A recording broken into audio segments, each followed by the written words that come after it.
এই শোল মাছের আজকে ঝাল বানিয়ে দেখাবো। এখন শোল মাছটাকে আমি কেটে নিচ্ছি।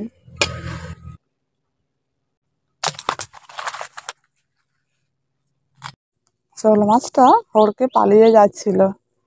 আমি কয়লা দিয়ে ভালো করে মাখিয়ে জব্দ করে ধরে নিয়েছি, নাহলে কিন্তু আবার পালিয়ে যাবে। এবার মাছটাকে পিস পিস করে কেটে নিচ্ছি।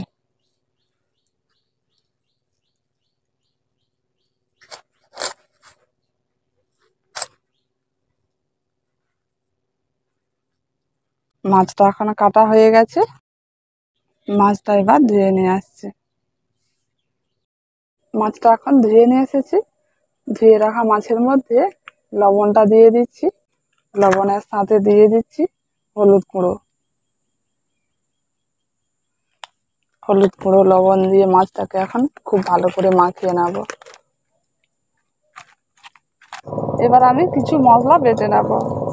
আমি এখন শুকনো লঙ্কা আর কাঁচা লঙ্কা নিয়েছি, এগুলোকে একসঙ্গে বেটে নিচ্ছি।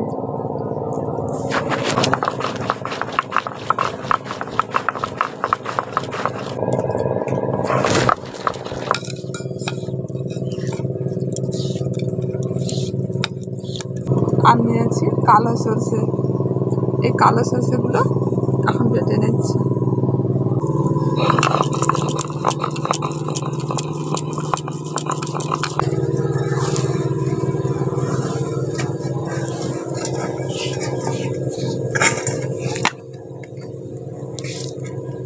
মাছ ভাজার জন্য কড়াটা বসিয়ে দিয়েছি, ওটা গরম হয়ে গেছে।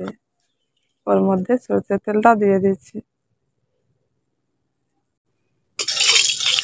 তেলটাকে ভালো করে গরম করে নিয়েছি। ওই তেলের মধ্যে মাছগুলো দিয়ে দিচ্ছি।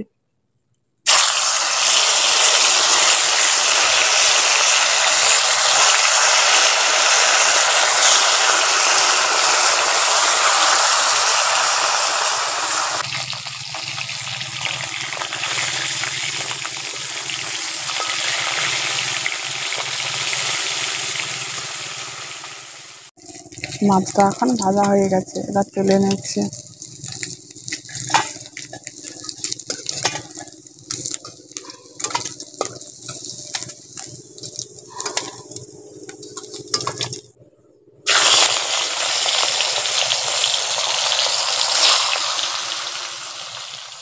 ওই তেলের মধ্যে অল্প কালো জিরে দিয়ে দিচ্ছি।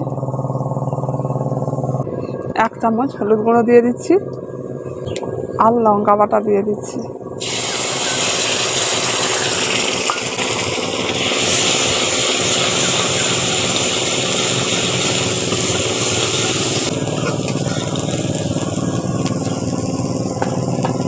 পরিমাণ মতো লবণটা দিয়ে দিচ্ছি।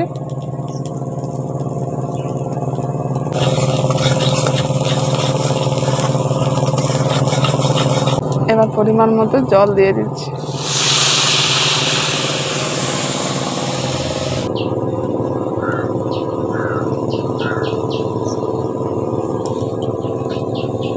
ঝোলটাকে একটু ফুটিয়ে নিয়েছি।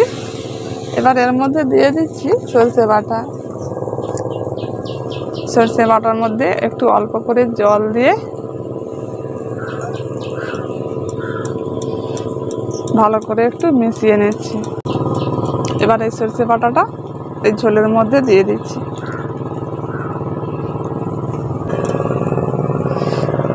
সরষে বাটাটা দিয়ে ভালো করে একটু ঝোলের সঙ্গে মিশিয়ে নিচ্ছি।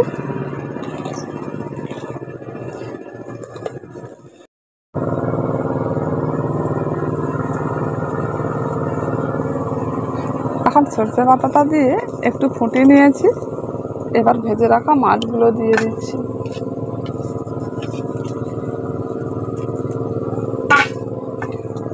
মাছগুলো দিয়ে আরও একটু ফুটিয়ে নেব।